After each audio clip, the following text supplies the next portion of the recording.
Prithvi Fauda dit ne pas être contre cette mesure si cela, dit-il, peut aider financièrement les parents. Mais le managing director de l'école préprimaire Le Nid trouve déjà que certaines modalités méritent des retouches. Bien sûr, si ça soulage mon parents qui fait non. Si ça soulage mon enfants, bien sûr que oui, mon parle de l'avant là. Mais vous avez besoin fine-tune un petit peu sur modèle operandi, comment je peux faire ça, comment je peux pas faire ça. Mais l'idée, c'était une très bonne idée. Dans l'école, pour 7 000, 10 000 par mois, et dans l'école, comment moi, je prends 2450, je dis au fond. Richine Simoulou, président et fondateur de Juxbridge, évoque pour sa part le coût d'opération d'une école préprimaire privée.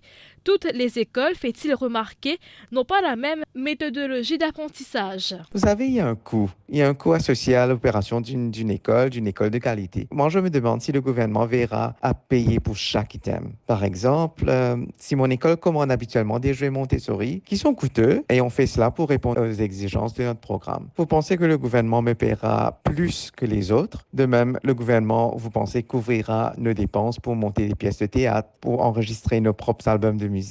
S'il le fait pour une école, il aura le faire pour toutes les autres écoles. C'est assez logique parce qu'on doit donner les chances égales à chaque enfant. Qu'adviendra-t-il de la qualité d'enseignement dans les écoles privées qui n'est pas du tout comparable dans le public, s'interroge Richine Simoulou.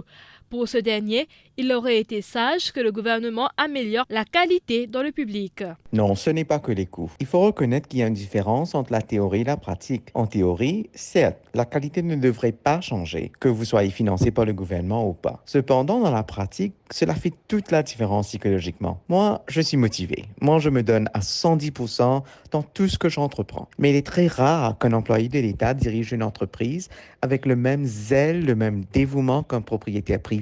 Donc, au lieu d'améliorer la qualité des écoles publiques, vous ne pensez pas que cela entraînerait une baisse de la qualité des écoles privées? Il ne faut pas non plus oublier la bureaucratie, qui est un cadeau forcé pour tous ceux qui veulent être financés par l'État. Prithvi Fauda de Le Nid avance que pour le moment, la décision n'est que politique.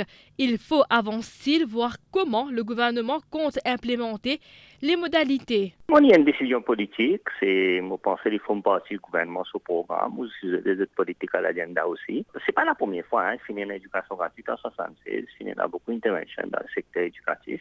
Et là, il y a une nouveauté qui peut couvrir après primaire dans l'aspect en général.